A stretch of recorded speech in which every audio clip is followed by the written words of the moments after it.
Bismillahirrahmanirrahim. Assalamu alaikum dear students. I am Tanveer Abbas and you are watching your own channel Tanveer's Chemizone. Dear students, आज हम fuel chemistry में से जो topic discuss करने जा रहे हैं वो है हमारे पास carbonization of coal. Carbonization of coal dear students, coal की कार्बोनाइजेशन क्या होती है हमारे पास। डेफिनेशन की तरफ चलते हैं। The thermal decomposition in the absence of air to produce solid coke, liquid and gaseous product is called carbonisation. Dear students, जैसे कि हमने क्रूड ऑयल ऑब्टेन किया और क्रूड ऑयल ऑब्टेन करने के बाद उसको फ्रिक्शनल डिस्टिलेशन के ज़रिए हमने किया प्योर, उसी तरीके से हम जो हमारे पास कोल है क्रूड कोल उसको भी हम प्योर करने के लिए क्या करते हैं, कार्बोनाइजेशन करते होते हैं। अब कार्बोनाइजेशन होती कैसे है कि इसकी हमने करनी है कोल की थर्मल डिकम्पोजिशन, यानी कि हीट की मौजूदगी में हमने इसको क्या करना है, तोड़ फोड़ इसकी करनी है। इन द अब्सेंस ऑफ एयर, यानी कि एयर के अब्सेंस वहाँ पे ना हो, ऑक्सीजन वहाँ पे हमारे पास प्रेजेंट, उसकी ऑक्सीजन की प्रेजेंस हमारे पास ना हो। अच्छा, जब ये करेंगे तो इसके नतीजे में हमारे पास प्रोड्यूस क्या होगा, क्या चीज़ बनेगी, एक हमारे पास सॉलिड कोक बनेगी। ठीक है डियर स्टूडेंट्स। नेक्स्ट हमारे पास लिक्विड और कुछ गैसियस प्रोडक्ट्स आएंगे। इस प्रोसेस को हम क्या कहते हैं, ये हमारे पास क्या है, कोल की कार्बोनाइजेशन है। Coal carbonization is carried out to increase the thermal efficiency of coal. Coal की थर्मल एफिशिएंसी को इंक्रीज करने के लिए हम क्या करते हैं, कोल की कार्बोनाइजेशन करते हैं।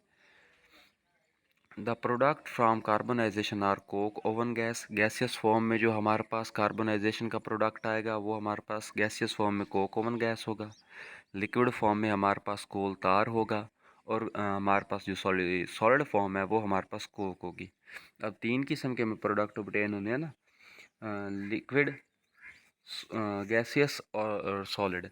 जो लिक्विड है वो हमारे पास कोल तार है, गैसियस प्रोडक्ट कोल ओवन गैस है और हमारे पास सॉलिड प्रोडक्ट कोक है। ये प्रोडक्ट हमारे पास कार्बोनाइजेशन के रिजल्ट में प्रोड्यूस होते हैं।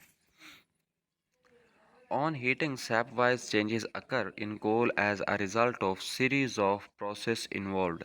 अच्छा डियर स्टूडेंट्स, जब हमारे पास ये प्रोसेस होता है, डिकम्पोजिशन हम उसकी करते हैं, उसको हीट प्रोवाइड करते हैं, तो हमारे पास स्टेप वाइज चेंज अकर होते हैं।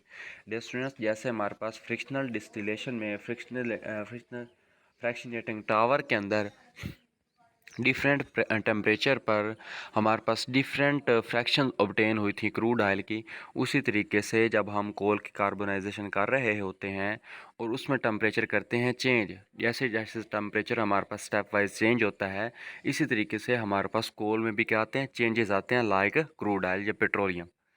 तो कौन कौन से इसमें आते हैं, एक हमारे पास डिहाइड्रेशन होती है, वाटर की रिमूवल होती है, वहाँ से डीवोलेटिलाइजेशन होती है। बेसिकली डियर स्टूडेंट्स, जो वोलेटिलाइजेशन है वो हमारे पास आयन बनाने का प्रोसेस है। वोलेटिलाइजेशन वो होती है कि हम उसमें आयंस बनाते हैं, लेकिन डीवोलेटिलाइजेशन है कि यहाँ पे आयंस वगैरह नहीं बनते। दूसरा क्या है, क्रैकिंग होती है, तोड़ फोड़ एंड डिकम्पोजिशन। ये भी क्रैकिंग आपने पेट्रोलियम में पढ़ी होगी, और डिकम्पोजिशन ये भी हमारे पास तोड़ फोड़ है। अच्छा, जो अब डिहाइड्रेशन है, dehydration starts at 100 degree centigrade and ends at 300 degree centigrade. आपको पता भी है कि वाटर 100 डिग्री सेंटीग्रेड पे क्या होता है, वेपर में चेंज होना स्टार्ट हो जाता है।